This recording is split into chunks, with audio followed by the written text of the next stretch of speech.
With the new entry in the Far Cry series coming soon in October 2021, I think it's high time we look back on the previous entries. But before I go over my own thoughts in this video, I just want to be 100% clear that the title of this video is just mostly a joke. And it's sort of a jab at the YouTuber Pyrocynical because he takes so damn long to make these well-edited videos, even if I disagree with a lot of his takes on the franchise. Heavily disagree. If he doesn't want the title of the video to be the same as his current series, then he can directly message me on my Instagram account here on the screen, and I will change the video if he desires. Pyro, I already messaged you on my Instagram account. Stop blocking me. Stop ignoring me. I'm a creeper. Minecraft Script Reaper. Blowing up blocks like Al-Qaeda. I think we can all agree that there isn't a single bad Far Cry entry in the series.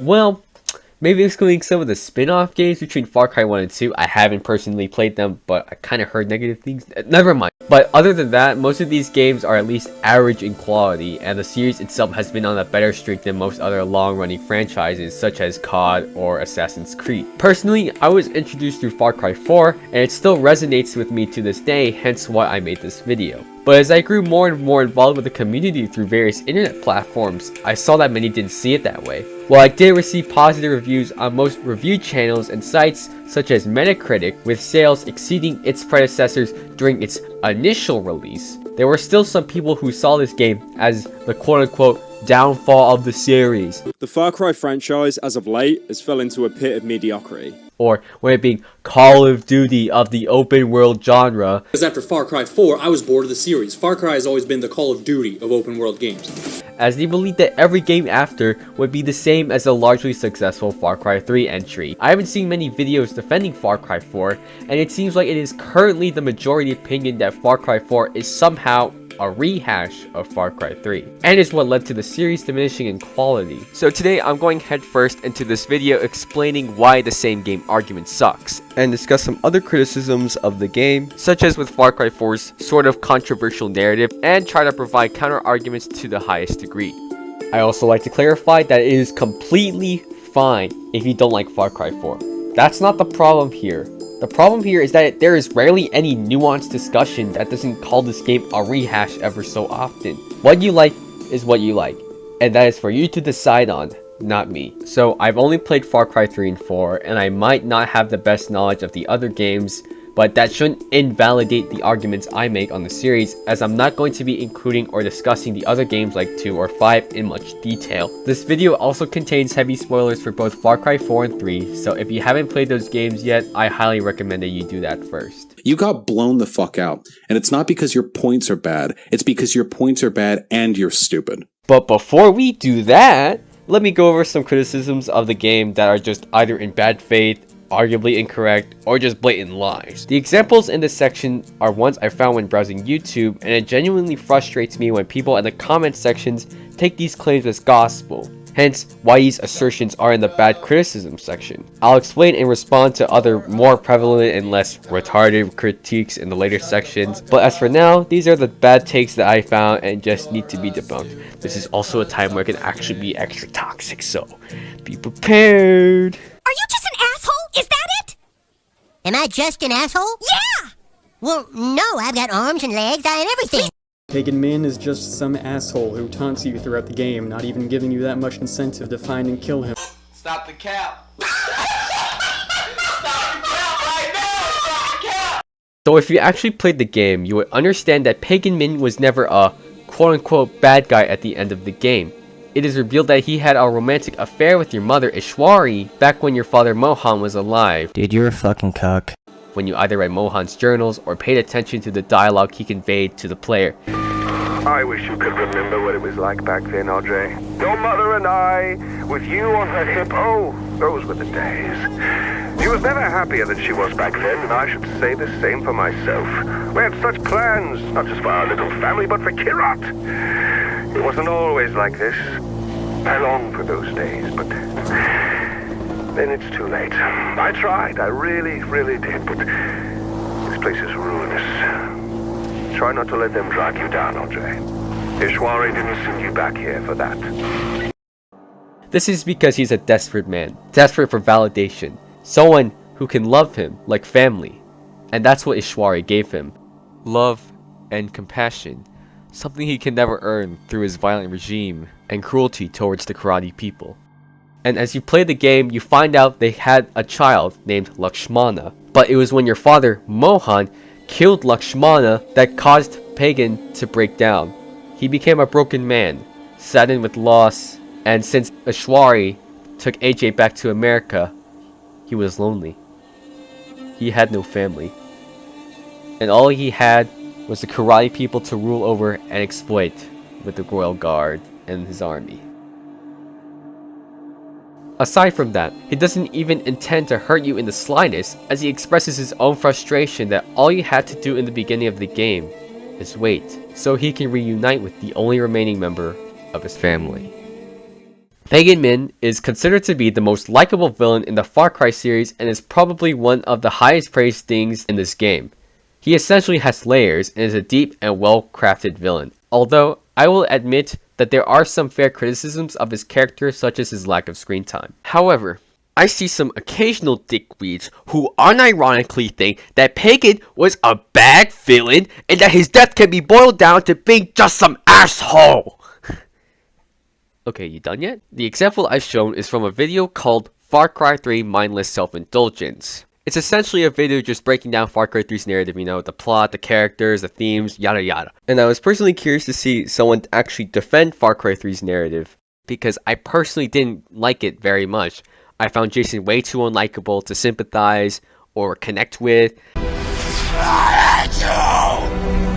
And the side characters didn't really add that much to the table. Despite all my grievances, I wanted to understand what made it the best narrative according to the Far Cry fanbase. So I went in with an open mind, but then he decides to side tangent on Far Cry 4, and that's when he lost me on everything. Essentially, it seems like he either hasn't played the game or just misunderstood everything and pinned it on wasted potential and the short period between Far Cry 3 and 4. He did say later that he played the game in 2014, but it's kind of asinine that he spends half of the video explaining in detail the complexities and aspects of Far Cry 3's narrative, but then drops the ball entirely when he uses Far Cry 4 as a crutch in order to praise the third entry. Not only is the quote-unquote Pagan is just an asshole argument in general in bad faith, this is all just factually incorrect. Pagan is not an asshole because of bad writing. He's an asshole because you made him look like it to your audience, and you accusing the writers of not making him hateable enough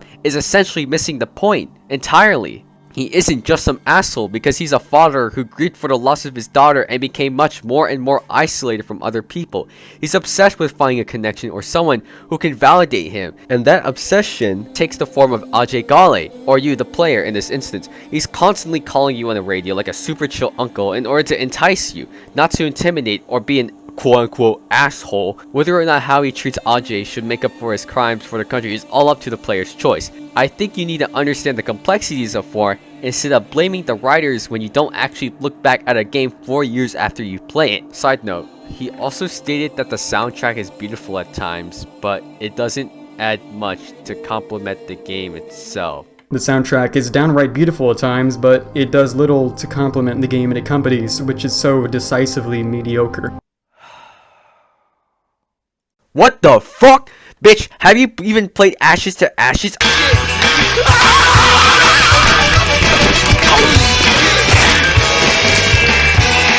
A Key to the North?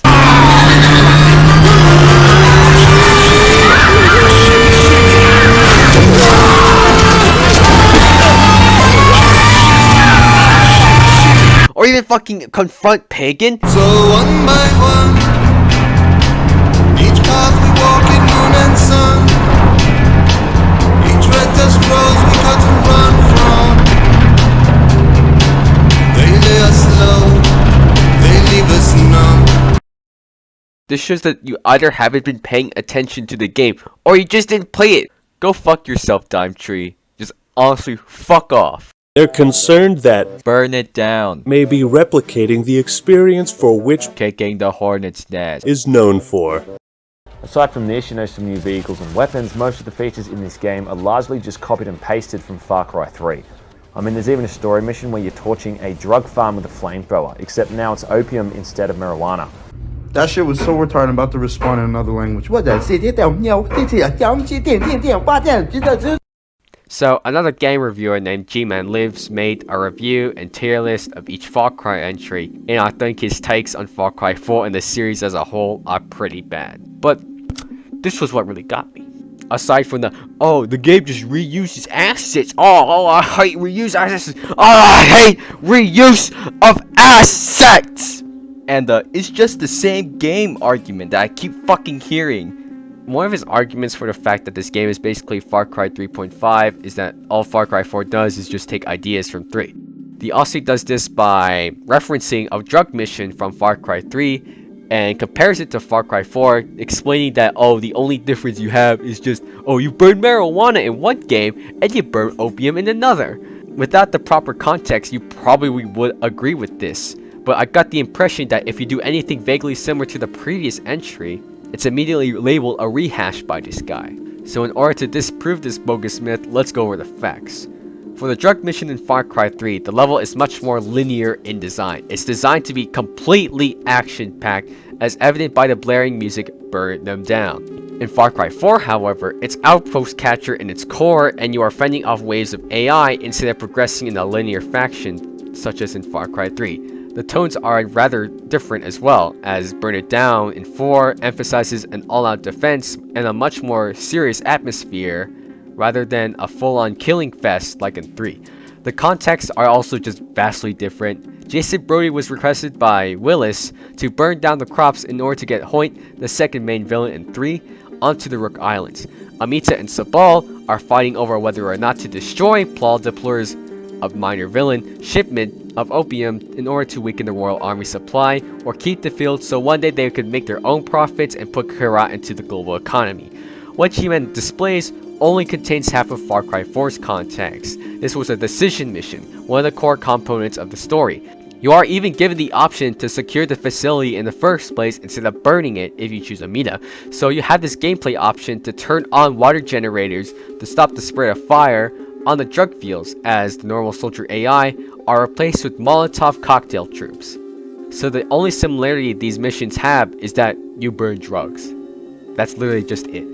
Context doesn't match up, gameplay is vastly different, and even the goddamn tone isn't even identical. Stop taking your goddamn clips out of context, G-Men, for your arguments. I literally had to fact check everyone who makes these reviews, and I fucking hate it. You need to shut the fuck up!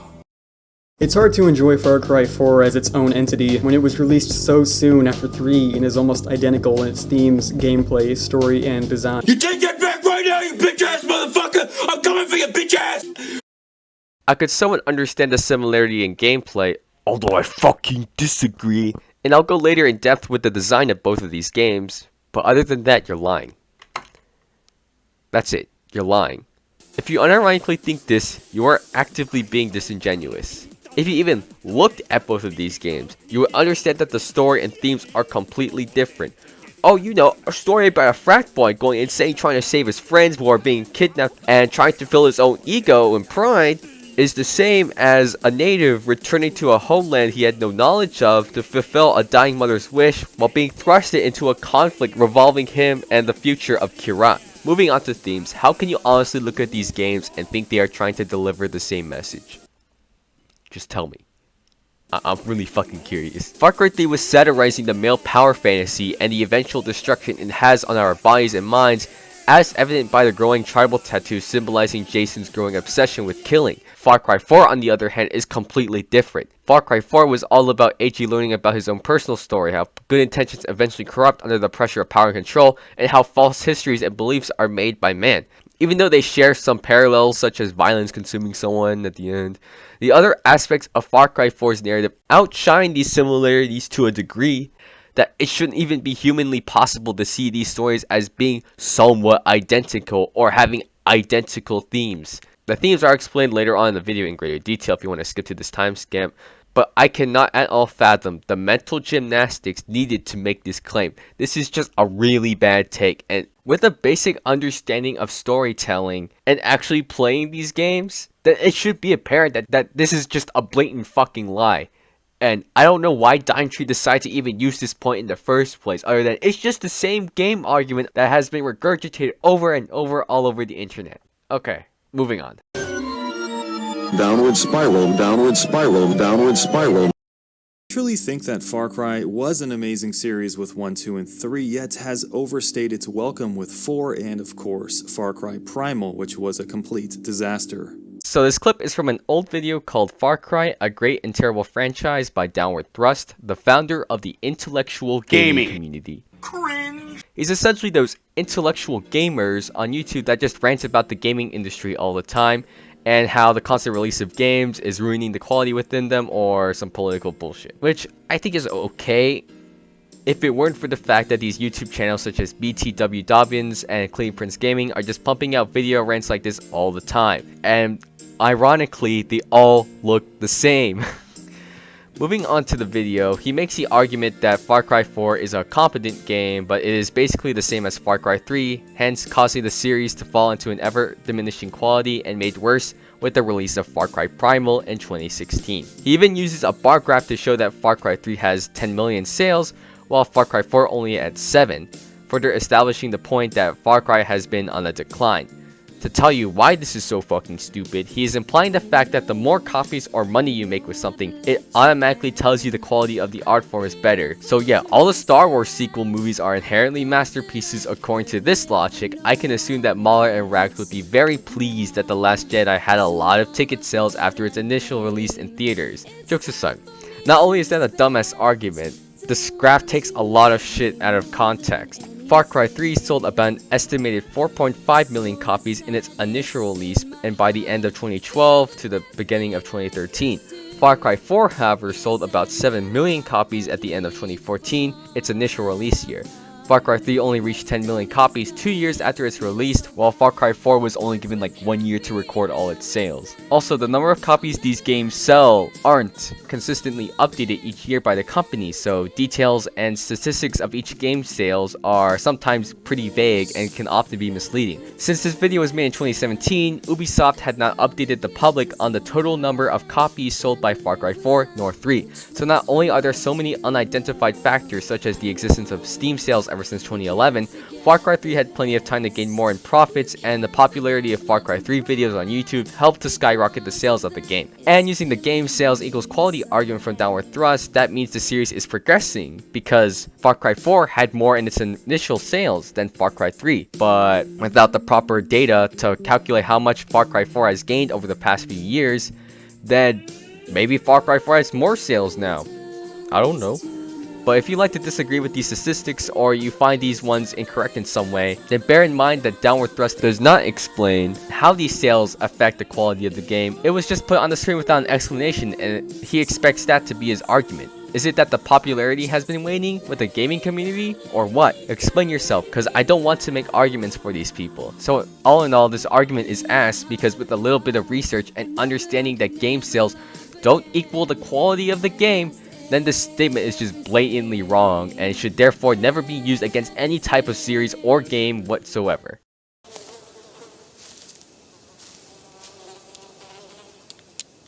That is one big pile of shit. The narrative itself doesn't really support Ajay Ghale's motivations for saving Kyrat or his ability to single-handedly take on an entire army. These little flaws in the presentation add up quickly, especially when most quests in the main story feel like pointless distractions. In Far Cry 3, every single quest had a purpose, and was directly in service of the overarching narrative and the goals Jason Brody was aiming for. In Far Cry 4, it just feels like you're being given busy work, and it fucking sucks ass. Hey guys, it's me, Dimetree. Instead of elaborating on my own points, I'm just gonna slander a game I haven't even played. Wow. Stop lying, dude. We know you haven't played the fucking game. Even if you did play the game, how'd you get that from playing the main missions? What? Are you fucking serious? Do I really have to go through every fucking mission in the game to prove that you're wrong? Not only is this a blatant lie, this is probably the most retarded ass take I've ever seen. Lovely use of that clip, by the way. I'll get back to that later. Now listen closely, because you might have never heard of a term called paying attention. AJ's goal is to get to Lakshmana to lay his mother's ashes to rest, simple enough, and in doing so, he joins the Golden Path whose goal is to free Kyrat from Pagan Min.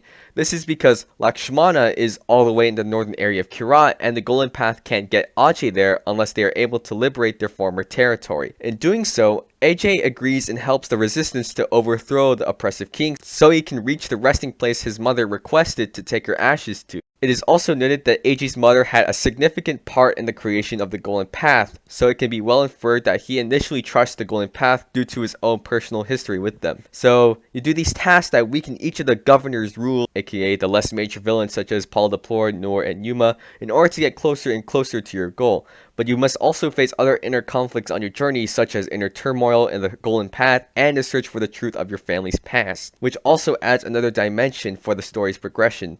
So, I can understand if you don't like this style, if you're just jumping around from different storylines to another, but to say it's not advancing or you're just doing mindless tasks is just blatantly wrong. Also, that mission he displayed on the screen, that's a mission where you capture one of the major bad guys in the game. It's called City of Pain, and I don't think this is his footage, because it looks vaguely similar to this guy named... Hold on, let me search through this. Sly. Yeah, the YouTuber Sly. It looks very similar, but I'll give you the benefit of the doubt. I'll just leave it right there. But like, if you're going to criticize the game, actually play it first, instead of trying to come up with bullshit in order to defend a game you like. So I have no idea where this guy got this take from, or why he even thought this claim was a good idea.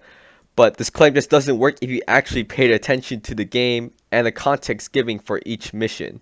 But I cannot see, I'm legally blind. After playing Far Cry 4, I can safely say that's one of the main reasons that ruined the game for me. Just look at all this shit on my screen. I have tips, tutorials, more button prompts. I can even auto-drive my car. Are you serious? Have we seriously reached this point as an industry? The funny part is, Ubisoft knows this, and they try to hide it. Look at any screenshot of any Far Cry game. Yep, no HUD, no crosshair, no annoying waypoints or minimap, or any of that shit. Are you fucking kidding me? Just turn it off. Literally just turn it off. Like, you can play however the fuck you want. It's in the settings. Just turn off the HUD. Okay, look, the UI itself isn't even that bad. But okay, we can go to the settings, right? Right. Oh shit, my bad. Okay, we can go to the settings. Look at this. Oh fuck. Go to the settings, right?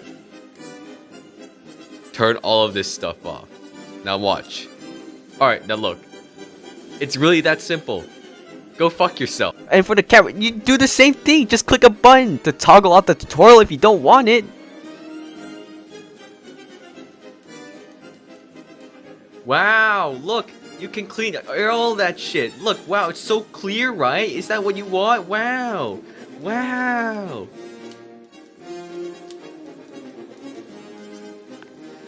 How is it that hard to understand? And about the auto drive, are you seriously complaining about auto drive in an open world? Are you serious? Auto drive? Oh, that's your complaint about Far Cry 4? Just don't use it then.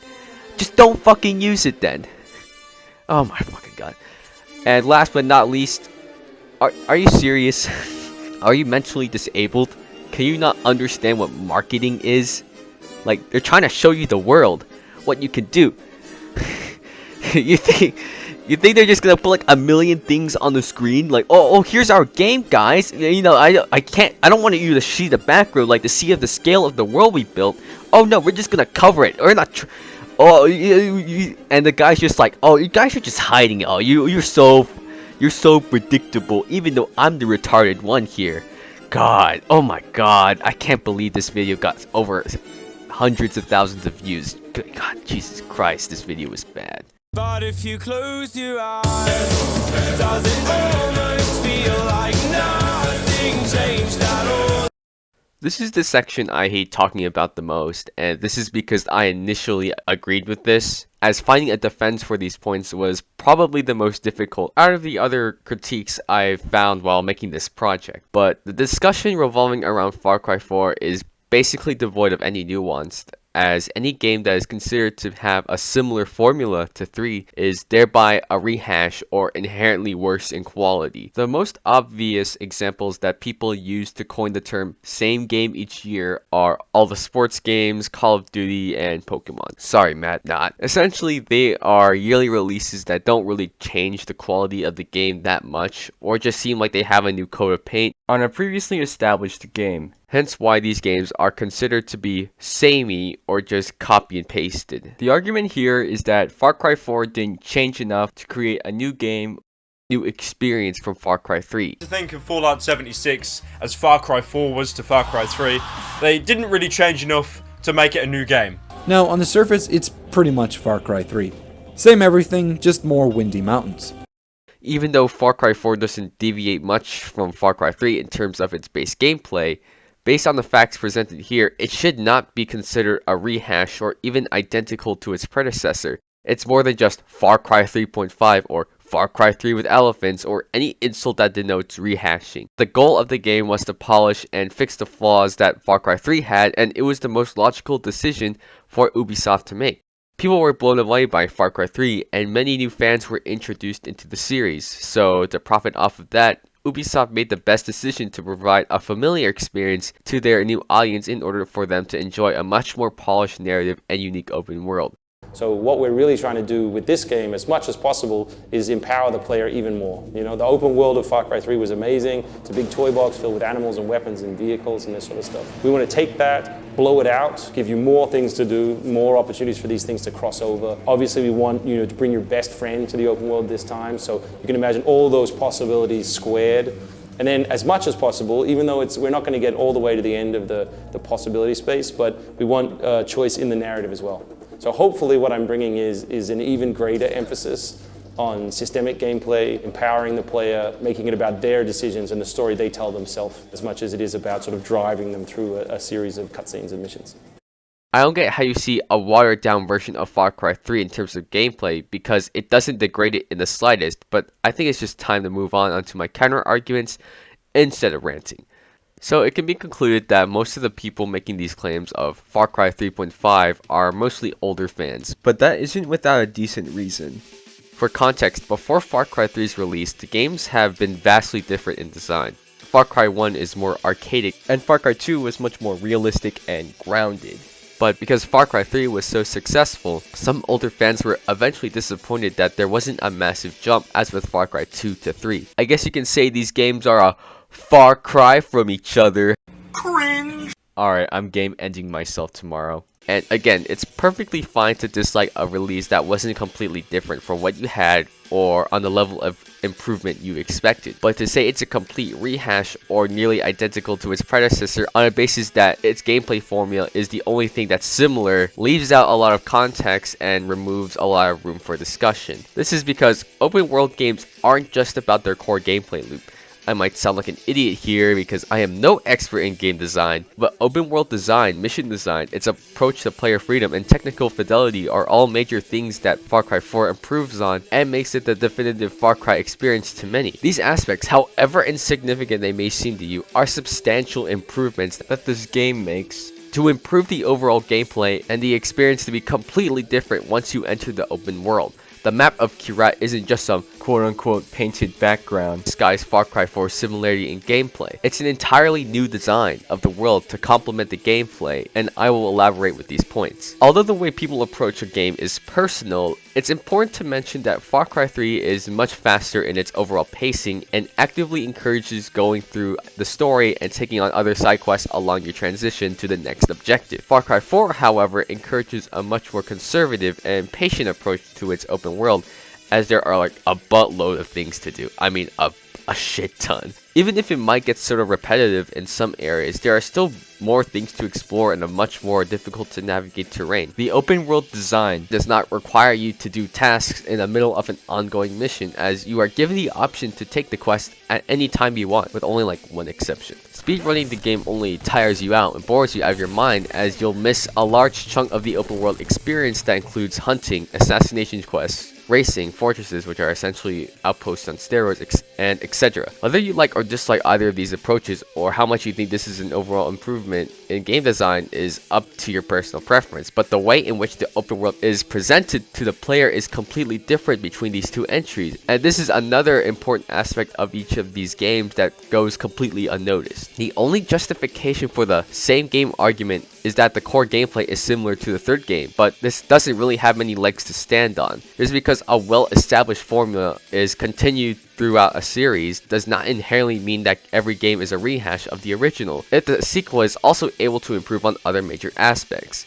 AI is much more responsive and more dynamic in their animations, such as climbing or vaulting different objects to gain the higher ground. The design of each outpost is generally more complex and a lot less repetitive than 3. Fortresses open so much more gameplay possibilities. The gameplay itself feels a lot more tighter, as the animations such as the takedowns feel more fluid and responsive. The towers actually have some effort put into their design, as they are designed to not look like you're just following a single path. Some are actually pretty clever if you explore some of these towers. Gunplay is much more heavier in the way the guns shoot.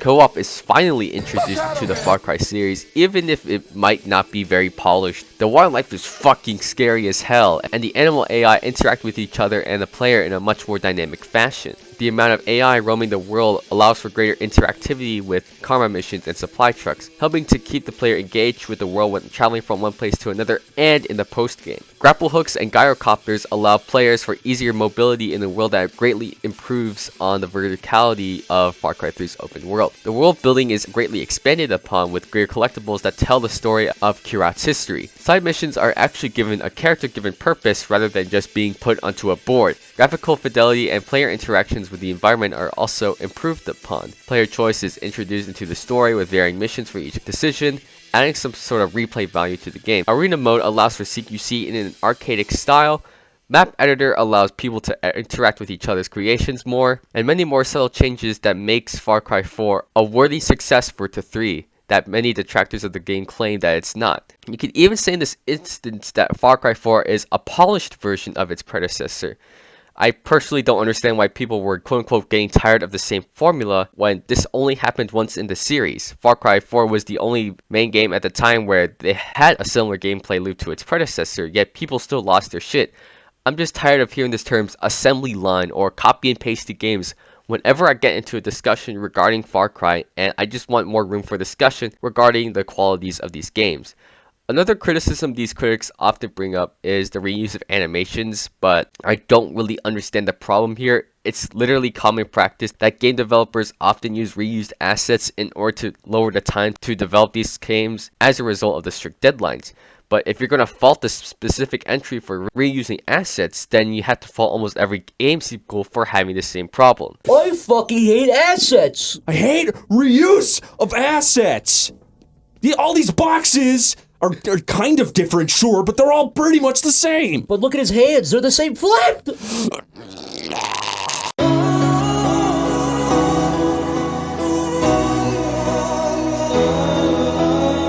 Okay, let's turn down the toxicity for a little bit, and let's go over the narrative and why it's actually pretty well written. The story is definitely one of the most divisive stories among the Far Cry series, second to the 5th one. If you played that game, you probably would remember its political controversy back in 2018.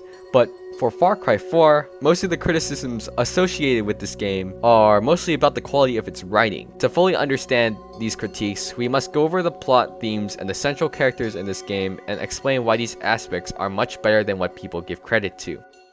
The plot and gist of the story is that HA must go to his home country that he has no knowledge of, mirroring the player's experience in a sense, in order to fulfill his mother's dying wish of going back to Lakshmana. He is then thrown into the heat of conflict in which there is a battle between the Golden Path resistance founded by your parents and the royal army led by Pagan Min. He must go help the resistance reclaim lost territory and move closer to Pagan's palace, while HA must also find out about his family's history / truth and make decisions to decide on the leader for the Golden Path and Kirat's future. Pretty simple, right? Even though I don't see many criticisms of the plot itself, I've seen some that have criticized this game for not having a focused narrative or something like that, and I think this is fine, and it's more of a personal take, I guess, because you can have multiple narratives at once as long as it's wrapped up neatly at the end, which Far Cry 4 does pretty well. Not every story needs to just have one storyline in order to be objectively good, so this is just a matter of personal preference. I can understand if someone doesn't like this approach or doesn't find how some missions sort of jump around all over the place, but to say the story is bad because of this design is totally wrong. Themes. Going over the themes of the story and how they were executed, the theme of this story is the idea of authoritarianism, the corruption of well-intentioned beliefs, progression versus tradition, and the idea of false histories made by political and religious leaders. Pagan Min is an obvious example of the idea of oppressive regimes, but this and the corruption of ideologies is also illustrated through Amita and Sabal's character arcs. Hence, the theme of power corrupting over time is prevalent, as they start off with good intentions to help Kyrat after the Civil War, but as more and more land and power is gained, they eventually become a reflection of Pagan Min as well. They became more isolated as they have a harder time agreeing with each other, and as the Golden Path is getting closer to Pagan Min's palace, their own ideas started from helping Kyrat through different means of aggression or tradition, to the exploitation of the land and its people in order to benefit the leader's own faulty vision. I simply continued where she left off. I killed so many people for them. But then I realized I was only using Lakshmana's death as an excuse to do whatever I wanted to do. Just as you use those ashes as an excuse to do whatever you want to do. God damn if it isn't fun.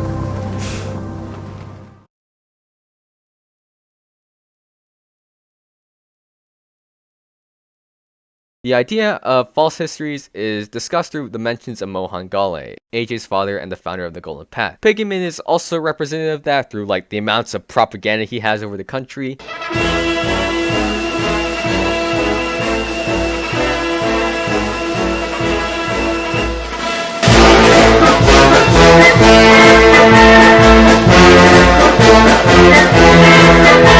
But Mohan is a special case. He is seen by his resistance and Sabal as a savior-like figure, as fellow Golden Path members encourage Ajay to follow in his footsteps. I owe Golden Path for rescuing me, but honestly, I'm just here to scatter my mother's ashes. Perhaps. But now you see what Pagan has done to this country. You are the son of Mohan Ghale. Like it or not, your duty is Kyrat. However, this is only half of the truth because out of rage, he killed AJ's half-sister due to AJ's mother Ishwari having an affair with Pagan, starting the conflict with the royal army and Pagan's extremely oppressive rule. Again, not many critiques of the themes aside from it has the same themes as the third game argument I dismissed earlier. I don't understand how these themes are identical to the eventual destruction of the mind as a result of the male power fantasy, but I digress. Quick note, I did find another criticism in which a person claimed that the way this game handles progression versus tradition is generic. Far Cry 4 was mechanically a child of Far Cry 3, but no one tried to teach consumers a difficult lesson about anything. Far Cry 4 had settled for a conflict between the old and the new, tradition and progress, and it felt too generic. But this lacks a proper explanation and it only focuses on like one theme of the game out of the multiple presented, but that's just one I found after writing the script, so moving on. Moving on to world building, and even though world building itself isn't particularly necessary to the quality of a story, it is worth mentioning here because Kyrat has such interesting lore and cultural aspects placed in the game. The writers of this game were able to integrate real-life ideals and practices from Southern Asian cultures such as the sacrificing of goats used to ward off evil spirits. Sabal speaks highly of you.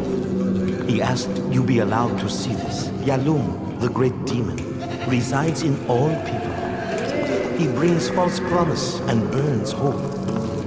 The goat dies to keep Yalung asleep and sated. And the cremation practice from Hinduism. Although one may say that the story doesn't accurately portray Southern Asian culture in a way, or maybe appropriating the culture, the game doesn't show to be taking these portrayals as fact, but instead showing an interest in these practices from a Western perspective.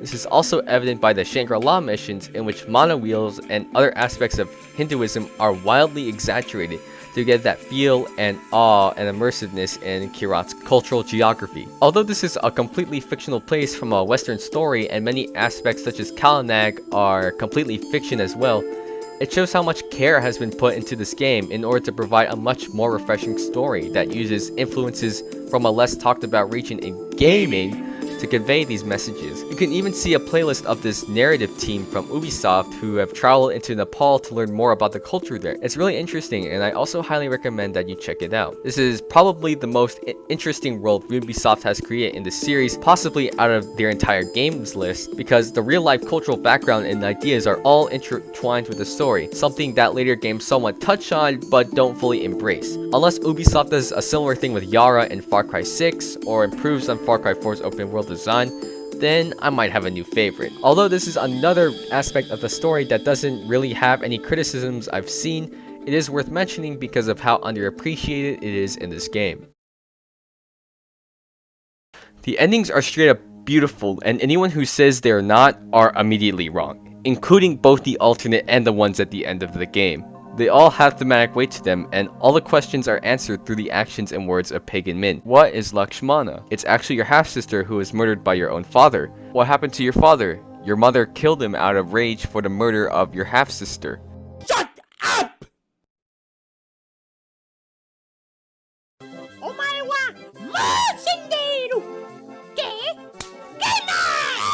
In the beginning of the game, the quote, "Bring me back to Lakshmana," immediately gives us an idea of our goal in this game, and it's a powerful statement without the need for dialogue. We at first think it's a place, a shrine to take our mother to, as Sabal tells us during our introduction to the Golden Path village. As for Lakshmana, it sounds like it could be a temple or shrine, but if that's the case, it's in the north.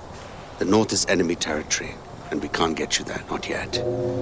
Through the dialogues of characters such as Pagan Min and Willis Huntley, and the journals that detail your father's life, we slowly understand the relationship our mother had with Pagan, and how truly our father wasn't that great of a guy. Lakshmana's death is also even more tragic because it was the fruit of what your mother and Pagan had together, but she was sadly killed as a baby due to jealousy, and is what led to the events of the present tense, which is why the quote-unquote good ending is well executed. Giving subtle hints to the ending throughout the engaging motion capture cutscenes, the writers of this game were able to foreshadow the twists behind this game, and they were able to answer all the questions that the player had in the beginning of the game, and tying all loose ends. The relationship between the alternate and canon endings of this game is also well done. In the beginning of the game, you are given the option to leave or stay at the dinner table, and if you stay for about 15 minutes, you are transported to a cutscene where you learn the truth about your mother and Lakshmana. It is when you arrive at Lakshmana's resting place, and you slowly take in your surroundings, looking at the picture of your half-sister who died at a very young age. The words, "I love you and will always be with you," appear on screen, and it has so much emotional weight with just a few words. The music adds to this scene as it conveys a somber and sad tone, exemplifying the tragedy of your mother and half-sister's death, but also giving a sense of closure as the music gives an end to their story. Pagan waits at the helicopter and asks you to shoot some guns together, and the credits roll. Truly one of the most beautiful endings to an open world game ever, because it's simple, effective, yet it's ingenious in its storytelling. Maybe now we can finally shoot some goddamn guns.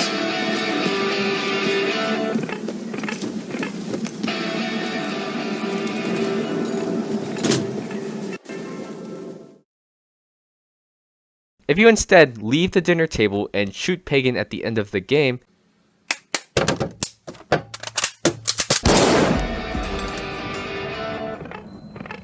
you end the story following your father's footsteps.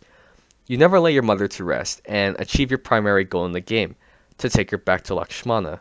You are left there to reflect on whether you made the right decisions throughout the game, and you arrive back at the Gale homestead without fulfilling your promise to your mother. Is Kirat better off under a new dictatorship from the Golden Path? That's all for you to decide. If you let him live, however, the cutscene plays out similar to the alternate ending, but Pagan is shown to be less excited as he leaves Kyrat with a helicopter. You are also given the option to shoot his helicopter down, but I guess it's time to let the king peacefully abdicate, because the throne was always yours to start with. You were the intended next ruler for Kyrat, and if you only stayed at the dinner table, maybe you didn't need to create so much bloodshed in order to get there and fulfill your mother's wish. Although I saw like one critique from one punctuation claiming that the game overall is just pointless, I don't fully understand what he meant, because he didn't say he got the alternate ending, nor did he elaborate on how everything was pointless. I can assume that either he didn't understand the point of the endings, or is just saying there is no point at playing Far Cry 4, because it's essentially Far Cry 3.1. Otherwise, the endings here are truly one of the most powerful endings ever created in the gaming industry. I think the main core problems that many Far Cry reviewers had were often in relation to its predecessor. For context, it is widely regarded that Far Cry 3 had the best story of the series, but I personally disagree, and this is a hot take, but bear with me, but Far Cry 4 had a better executed narrative over Far Cry 3. That does not mean that Far Cry 3 does not have any aspects that outperform those in 4, I'm just saying that based on all their traits in comparison, Far Cry 4 outweighs them in my opinion. I won't be comparing the narrative qualities of this video because it's already long enough, but I could do another video if enough people see this. But first, let me go over the criticisms of Far Cry 4's characters to better understand people's distaste for them. Some of the critiques I've seen include that AJ is just boring, doesn't have a character arc like Jason Brody in 3, Amita and Sabal were annoying and poorly written characters, and that Pagan wasn't as intimidating as Voss. So let's go over these takes and see if they hold any merit. I too am a king who isn't afraid to slaughter to get what he wants. I'm going to be repeating myself here, but if you played the game, you would already know that Pagan Min is basically the best character in this game. Far Cry has always had great villains, and Pagan is no different. His demeanor and his relationship to AJ is well executed in this game, as it highlights Pagan's desire to reunite with his family and AJ's reluctance to trust a murderous dictator. His tragic personal backstory with AJ's family also gives a lot of depth to him and his motivations, as it's one that people can sympathize, as a death of a loved one can lead to one losing their way. Don't lose your way, your mind. Something that other villains lack in other game franchises. There aren't really many criticisms of Pagan's character, but there are a few fair ones of how he was handled, such as him not being prevalent enough throughout the game. There were people who found that Pagan wasn't as interesting as Voss. I mean, that's fine, I guess that's personal, but I think to compare these villains to see which one is better or not, it can just go either way for different people, so that's just more of a subjective statement rather than one of objectivity. But all of these narrative qualities about Pagan still truly makes him one of the most likable villains we ever had in gaming.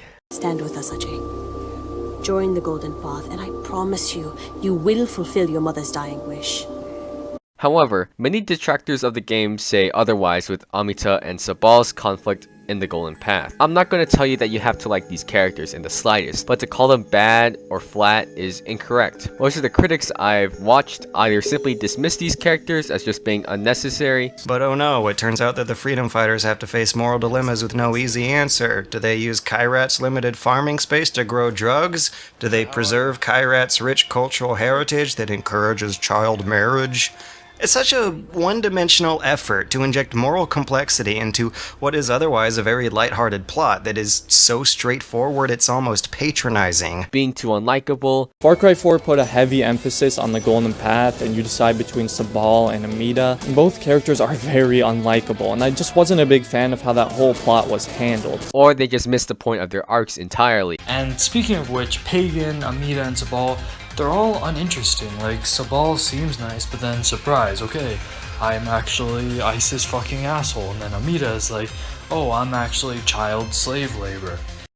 And I will provide my own counter arguments for their reasoning. First and foremost, their antagonism towards each other throughout the story adds another dimension to this already layered story about revolution, the idea of man-made beliefs and the search for one's identity/history. Amita and Sabal are always concerned with the future of Kyrat, and their struggle to maintain power always interests me as the fights got more and more aggressive and hateful, just like my parents, teehee. But if they didn't add this sort of dynamic, would you consider the story to be generic? Because there are hundreds of games with themes of revolution and such, but what about about a conflict that involved the morality of political decisions made by these revolutions. Won't that make the story more engaging? It's fine if you don't like how it was executed, but to say that it's not necessary for the story is kind of backhanded. Another argument that detractors use is that Amita and Sabal are just one-dimensional or flat characters, and this is incorrect on so many levels. They're much more complex than just being quote-unquote just annoying assholes, as they start out with good intentions and believe that their methods would benefit the country after the war. Amita with progressive ideals to move the country forward, and Sabal's traditional ideals to help Kyrat stay in its roots in order to keep peace. They don't start off being super extremist. Amita and Sabal even sometimes compromise a little